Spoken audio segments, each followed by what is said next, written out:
எம்மா அந்த 10 அடி புத்துக்குள்ளே நாகத்தா எத்தனை நாள் இருப்பேன்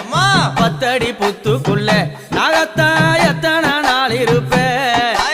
பாலாத வாத்து வச்சேன் நாகத்தா பருகிட வாரும் அம்மா நான் பாலாத வாத்து வச்சேன் நாகத்தா பருகிட வாரும் அம்மா 10 அடி புத்துக்குள்ளே நாகத்தா எத்தனை நாள் இருப்பேன் 10 அடி புத்துக்குள்ளே நாகத்தா